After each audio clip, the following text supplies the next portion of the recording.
You know that feeling, Arash, right? Right? There's a pep to his step, Sharky. There's a pep to his step today. He does seem a little more confident in the chair, sitting up a little straighter. Yeah, looking a little good. Yeah. What was the mood at 3-1, Barney? Dare I ask? Depressed. Depressed. I was sitting. I'm never winning another bet as long as I live.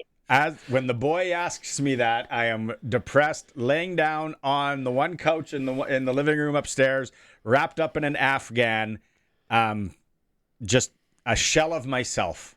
Yep. But whoa, today, look at me.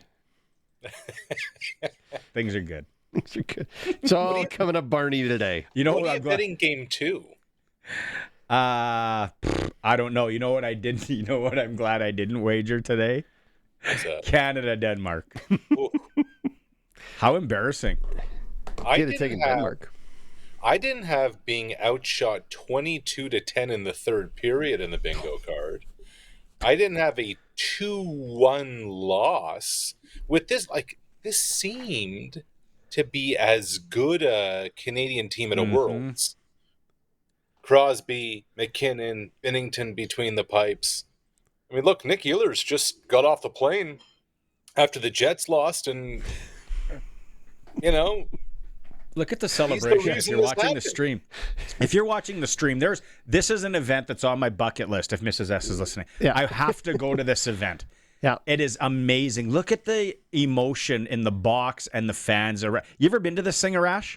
I haven't. I've done a basketball world championship, and I would tell you this: if there is any chance that there's an event like this in Latvia, Latvian fans traveled basically from Eastern Europe to Asia for hoops, country of whatever, 2-3 million people, in droves, and they're loud, and it means a lot.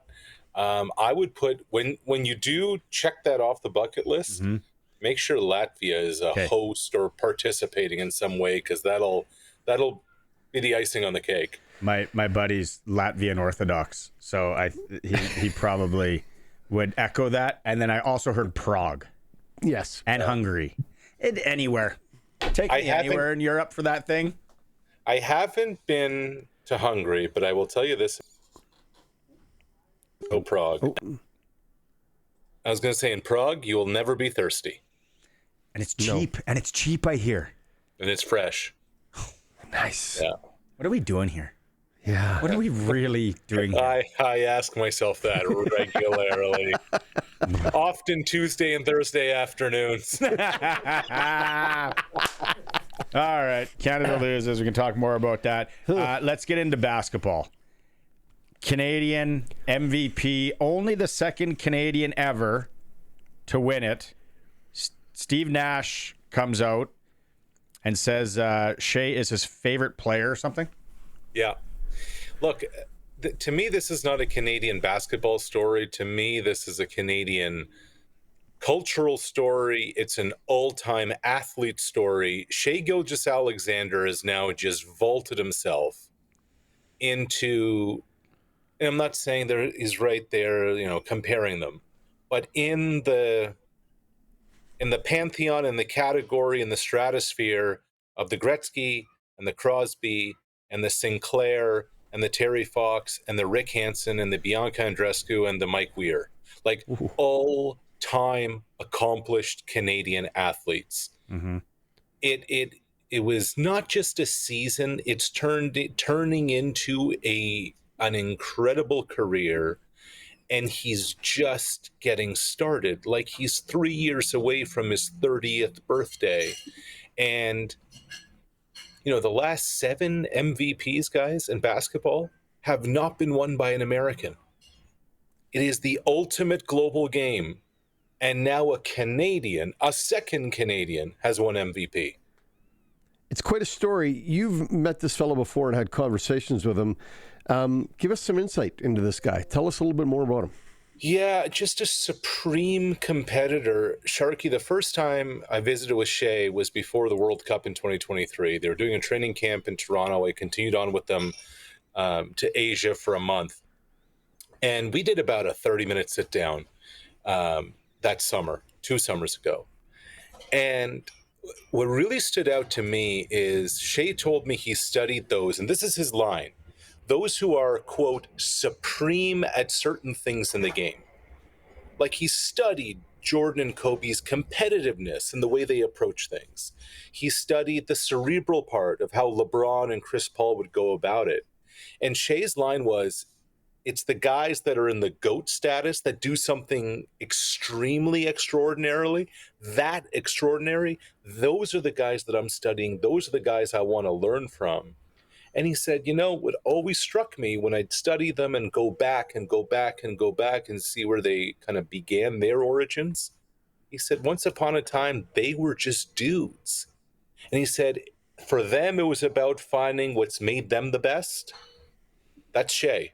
Here's a guy from Hamilton, Ontario, went to a prep school in the States, 1 year at the University of Kentucky, drafted by Charlotte, traded on draft night to the Clippers, comes over to OKC in the Paul George deal. And for those watching on the stream, that is the scene outside of the high school in Hamilton, Ontario today. Nice. A mural outside Sir Allan McNabb High School in Hamilton, where SGA once attended, where he once played, paying tribute to the MVP. It's an amazing story. No doubt. And it's just getting started. What's his family background? What's the deal there? So this you'll appreciate. Mom, Charmaine Gilgeous, ran track and field at the Barcelona 1992 Olympics, the 400 meters. So not bad genes, right, in the family. But so Shai goes on a full ride to an SEC school, Kentucky, first round pick in the NBA, becomes an all-star, becomes first team all-NBA. And mom, Charmaine, would always say, all right, son, that's great, but you're not an Olympian. You're not an Olympian. You're not an Olympian. And then summer of 23, they punch their ticket to Paris. They come off the floor. I'm there to do the interview with Shai. And he looks at me, he says, Mom doesn't have bragging rights over me anymore about anything. And now his cousin, his dad's sister, Gilgeous-Alexander Walker, playing for the Minnesota Timberwolves. They're going head to head in the Western Conference Finals now. Wow. In the NBA. Two GTA guys. That's pretty cool. That's a great story. Soccer by far, and people, especially Sasky, right? Like, you don't get it. And the people that travel definitely will get it. Soccer is the game globally. Big soccer. You look at how much money is wagered. These sports books, guys are like, oh, they must have cleaned up on NFL football. It's like NFL football is a drop in the bucket when it comes to how much money is spent gambling on soccer. Soccer's a global game. Basketball, probably second. Number right? two. Played everywhere. You need sneakers, a hoop, and a ball. Yep. Second Canadian to be named MVP. You got a feeling we're going to see more of this down the road. I do. And, think about the last few MVPs. Giannis from Greece. Jokic has won 3, a Serbian. You have Joel Embiid from an African country. On and on it goes. In this decade, there hasn't been, it's 2025, but I think it's been 7 or 8 years since an American has won NBA MVP. And yes, they're the gold medalists. And yes, right now. But,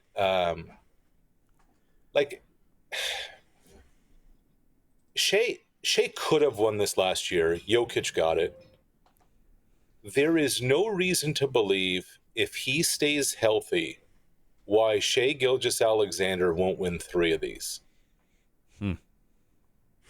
He is he's the best basketball player in the world. And look, there are others who are close. Okay, I'm not going to say it's not close. But he does things with the basketball, his body control, his change of direction, and there's a clutch gene to him, guys. When it was, as our old friend John Gibbons, the Blue Jays manager, would say, when it's nut cutting time, there's nobody I want to have the basketball in their hands more than Shai. And when it's nut cutting time, he's the guy. Okay, let's shift. Something we've been talking about a lot on the show. We had Paul LaPolice on a couple of weeks ago. I had defensive coordinator Joel Lipinski on yesterday, Saskatoon boy. I am entrenched in flag football. Played it, now coach it, love it. Everything about it. I got a lot to say about the pros being able to go play. Pump the brakes. Totally different game. They announced the coaches today and everything. You're thinking that the run to 2028 starts this summer?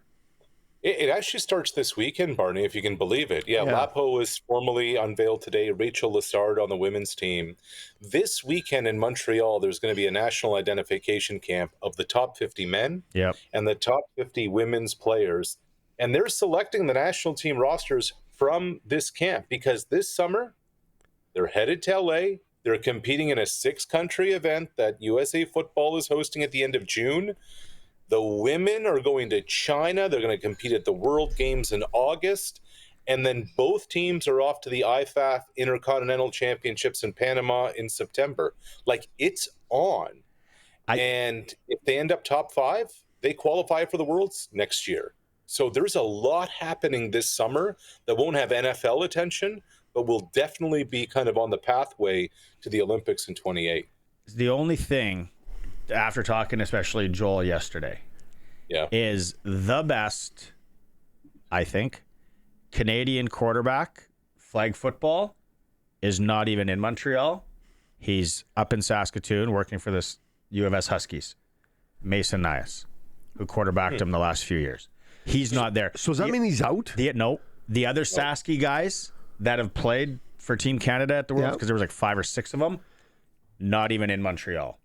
So what I don't know what the women's team is much. What we're seeing on the men's side in Montreal and what they do this summer will not be the final roster. It won't be next year. Close. It won't be the next. Okay. There's going to be and anybody listening, if you disagree with me, 306-936-6262, but 3,500 kids every Friday night, Saturday, Sunday at the rugby field and the U of R. Biggest in the country. It's crazy. Flag football is something that it's Regina. But it is such a different game. Like if you've seen the highlights, right? Where the optioning back, the USA runs the option quarterbacks. Sure. These guys are so athletic. If you put Patrick Mahomes and, just because he's your boy, Kirk Cousins, with 2 NFL quarterbacks in the backfield, they would get destroyed, I'll say it, by the American quarterbacks last year at the Worlds. Of course he would. If Kirk Cousins went up against 8-year-olds, he'd get destroyed. I agree with that, but receivers and DBs, like your skilled positions, your athletic position. But this is what's important, yes, and who knows if Mason Nias is going to be part of this moving forward. The key here for Canada is that if they get a top 5 finish, that qualifies Team Canada into the 2026 World Championships next year. And that's effectively the first Olympic qualifier. So there are a lot of sports, and I just know how the basketball thing works. You know, this year, there were qualifications going on in hoops during the NBA season. A bunch of Canadians playing pro ball in Europe are the ones who are on that Team Canada roster. LA 2028, Shai's going to be there. RJ Barrett's going to be there. The main guys are going to be there. So it's just a matter of when. And this is a good evaluation opportunity for Lapo and the staff, right? And the thing that Joel brought up yesterday, which I didn't know, only 6 teams in the Los Angeles. So Canada might not be there. Only 6? Totally. 6 on each, baby. Only 6. It's going to be the first week of the Olympics because they got to get the NFL guys back to training camp. And I don't know how much, if Joel talked about this, there's only going to be 10 players on the roster. So you may have like a bit of a taxi squad that you may be able to bring along as well. But it is a short tournament. It's a quick tournament. There's not a lot of margin for error. There's not a lot of depth to your team. Each team can only have 1 player from each NFL team on it. You know, you can't have Mahomes and Kelsey, for instance, only one player. So there's a lot that's going to kind of go into all of this that I think a lot of us are going to learn on the fly as we approach 2028. Is there a possibility of the CFL being involved? I think the CFL wants to be involved. I know as a board member at Football Canada, I'm not speaking at a school, that Football Canada wants CFL players involved. I think the CFL players want to be involved. I think so too. Yep. Now it's just a matter of how do you make this work? How do you make it work with the PA? How do you make it work with the schedule? How do you make it work with everything going on? Look, personally, I'm not wearing no hat here, waving no flag other than a Canadian one as a fan. I think taking a 2-week break in the middle of a CFL season during the Olympics when they're in North America is probably better for business, to be quite honest with you. You're right. Yeah. Right? So there's nothing wrong with that. There's nothing wrong with maybe starting a week earlier, ending a week later, and over the 16, 17 days of the Summer Olympic Games in LA, your league is dark, and you have some of your players out there that can only do good for the business, promotion, etc., to say nothing of an opportunity of once in a lifetime. Because you said if the rosters are only 10, and that's pretty standard at big competitive tournaments, so that would kind of make sense. If the rosters are 10, Coulson, get out the book. If I am still doing this at 2028, I will be absolutely shocked. But 4.5, I will hammer the under that there are less than 4.5 CFL players, if they're allowed, that play on Team Canada. Totally different game. You need different athletes. I don't think it's going to matter. Let them keep playing. If the 3 guys that are going to go for Team Canada, I think, let them go. Here's a question then. And Barney, I'm not disputing this. I don't know. That's fine. Of the 10 players on Team USA, how many are NFL?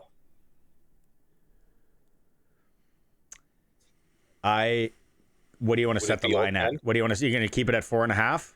No, it'd have to be higher. It would have to be 7.5. Wouldn't it? If you go 6.5, 7.5.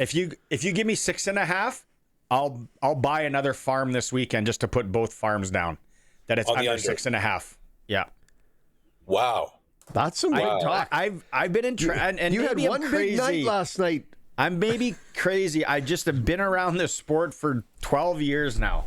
I watched the World Championships, played when I was younger in big tournaments. It is just such a different game. But the question becomes, when USA Football and IFAF and the IOC and the NFL, the power of the NFL, are they just going to say, look, we need 10 superstar NFL players out there, and let's go? So I don't know. Maybe, but would that be the wrong play? Imagine if it goes bad. Imagine if the NFL gets all the spots and they don't win. Cry me a bucket of tears, Sharky, if the Americans don't win gold in football. You know what I mean? Yeah, well, if they do not practice starting this year, that core, like, go listen to the Joel Lipinski interview yesterday, how the defense is played, how the switching, how I asked him off camera, you're playing defense. He's like, we will play a guy's pattern and then break into defense from that. That is not how football is played. There are so many different things. If the Americans send 10 NFL players, they will get destroyed by Italy, by Mexico. Wouldn't that be something? Watch the Italian. The Italians are like 6'6". Like just music to my ears if Mexico beats the USA in football, in flag football at the Olympics on U.S. soil. Like this is now, Barney. Si, senor. Yeah. Okay, we're up. We got to get to training camp. We got to continue this. You and I can talk about this for the next 3 years. And you're gonna. Let's do it. You come on Eric Francis and I's podcast on traveling. We'll have a flag football segment. I will continue to get more information. Yeah. Okay. See you, boys. I'll text you when I'm betting this weekend, buddy. Yeah. Please do. I'll go the opposite. See ya. Okay.